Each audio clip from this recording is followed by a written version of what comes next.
नमस्कार साथियों, नए सत्र 2022-23 के आते ही नवीन बच्चों का नामांकन, रजिस्ट्रेशन, उनका वेरिफिकेशन, उनके आधार का सत्यापन, उनके अभिभावकों के आधार का सत्यापन वगैरह वगैरह कई ऐसे काम हैं जिन्हें हम शिक्षकों को पूरा करना है। इन सब में से सबसे पहला काम है विद्यालयों में नए बच्चों का दाखिला कराना, नामांकन कराना, एडमिशन कराना और एडमिशन करा लेने के बाद इनका ऑनलाइन रजिस्ट्रेशन करना। ऑनलाइन रजिस्ट्रेशन हम लोग या तो प्रेरणा पोर्टल के द्वारा करते हैं या डीबीटी ऐप के थ्रू। दोनों में बस इतना ही फ़र्क है कि प्रेरणा पोर्टल में जैसे जैसे रजिस्ट्रेशन कराते जाएंगे वैसे वैसे बच्चों के नाम वहाँ पे लिस्ट में दिखते जाएंगे और डीबीटी ऐप में रजिस्ट्रेशन कराने से बच्चों के नाम, उनकी लिस्ट 2-3 दिन बाद दिखती है। इसी वजह से हम सब ने बच्चों के रजिस्ट्रेशन प्रेरणा पोर्टल से तो कर ही लिए हैं।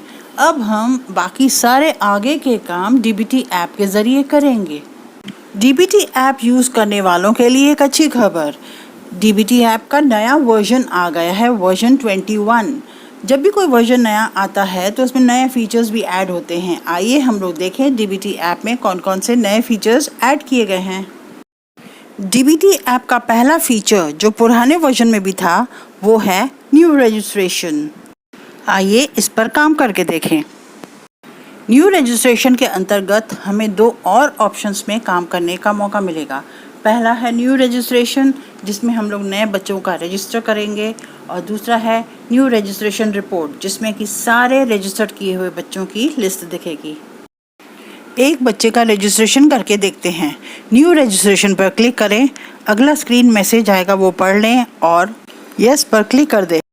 अगली कुछ स्क्रीन्स पे बच्चों के डिटेल्स मांगे जाएंगे, वो डिटेल्स भरते जाएं, मसलन उनका प्रवेशांक, उनका नाम, उनकी जन्म तिथि, आधार कार्ड बना है या नहीं वगैरह वगैरह और अंत में प्रोसीड टू सेव पर क्लिक कर दें।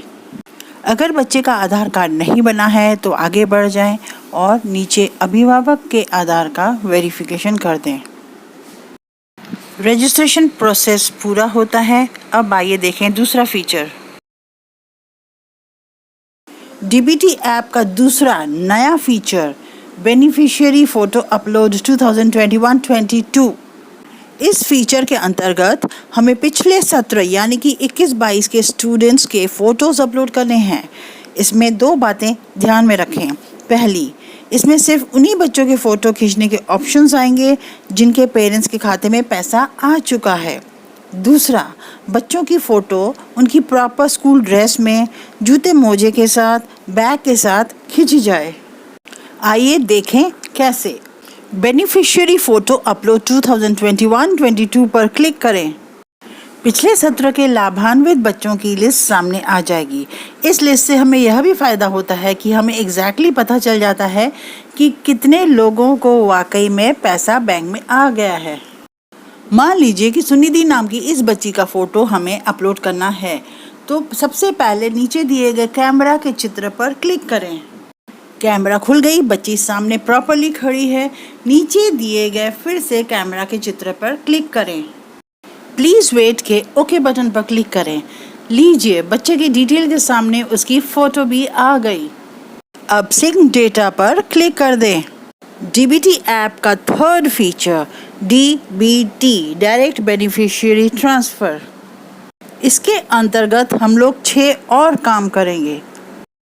Teachers information, student verification by teacher, filling school details, student enrolment count, class allotment and Aadhaar verification. DBT option पर क्लिक करते ही सबसे पहले टीचर इन्फॉर्मेशन वाला पेज आ जाएगा।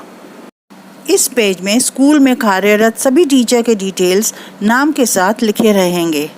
चेक कर लें, अगर इस लिस्ट में किसी भी टीचर का नाम ना हो तो ऐड न्यू टीचर पर क्लिक करके उस टीचर के डिटेल्स भर दें और ऐड कर दें।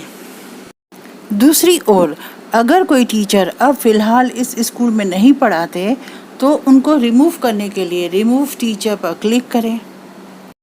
उस टीचर को रिमूव करने का कारण पूछा जाएगा। मैंने लिखा है कि उनका ट्रांसफ़र हो गया है। आपसे एक बार फिर से कंफर्म कराया जाएगा, क्या आप अध्यापक को हटाना चाहते हैं? आप हाँ पर क्लिक करें। सभी टीचरों को सत्यापित करने के लिए नीचे दिए गए स्क्वायर बॉक्स पर टिक लगा दें और नेक्स्ट पर क्लिक कर दें। क्या आप आगे बढ़ना चाहते हैं? हाँ पर क्लिक करें। हाँ पर क्लिक करते ही स्टूडेंट वेरिफिकेशन बाय टीचर वाला पेज खुल जाएगा। यहाँ पर हमें विद्यालय के सारे स्टूडेंट्स को वेरीफाई करना है। यहाँ पर वेरीफाई करके हमें सिर्फ यह कंफर्म करना है कि यह बच्चा वाकई हमारे स्कूल में नामांकित है। इस पेज पे दिख रहा है कि हमारे स्कूल में 164 स्टूडेंट्स हैं। अभी तक एक भी कंफर्म नहीं हुआ है तो 0 दिख रहा है। हमें सभी को अब कंफर्म करना है। आइए करके देखते हैं। इसी पेज के नीचे विद्यालय के सारे स्टूडेंट्स की लिस्ट दी गई है। हर स्टूडेंट के नीचे डिलीट और वेरीफाई के बटन भी दिए गए हैं।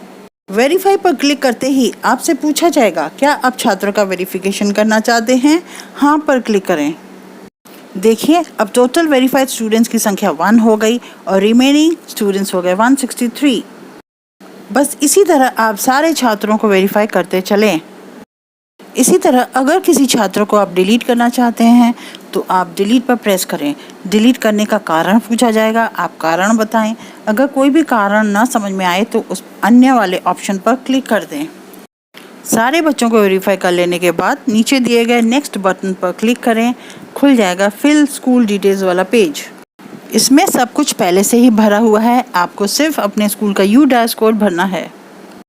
ठीक इसके नीचे दिया गया है स्टूडेंट एनरोलमेंट काउंट, जहां पर आपको अपने विद्यालय में टोटल नंबर ऑफ बॉयज़ की संख्या और टोटल नंबर ऑफ गर्ल्स की संख्या देनी है। फिर आप सेव पर क्लिक कर दें। सेव पर क्लिक करते ही क्लास अलॉटमेंट पेज खुल जाएगा। क्लास अलॉटमेंट का मतलब क्लास का दिया जाना, क्लास की जिम्मेदारी दिया जाना। यहाँ पर यही सुझाव दिया जाता है कि हर क्लास टीचर अपने क्लास की जिम्मेदारी खुद ले। याद रखें, जिम्मेदारी दी नहीं जाती, ली जाती है। तो हर क्लास टीचर अपनी मोबाइल से अपने क्लास को टिक करके अपनी क्लास की जिम्मेदारी ले ले। क्लास अलॉट कर लेने के बाद नेक्स्ट पर क्लिक करें। यह पेज खुलकर सामने आ जाएगा और अब हमें क्लिक करना है अभिभावकों, माता पिता का डाटा भरें और उन्हें प्रमाणित करें। ऐसा करते ही विद्यालय के सारे स्टूडेंट्स की लिस्ट आपके सामने होगी।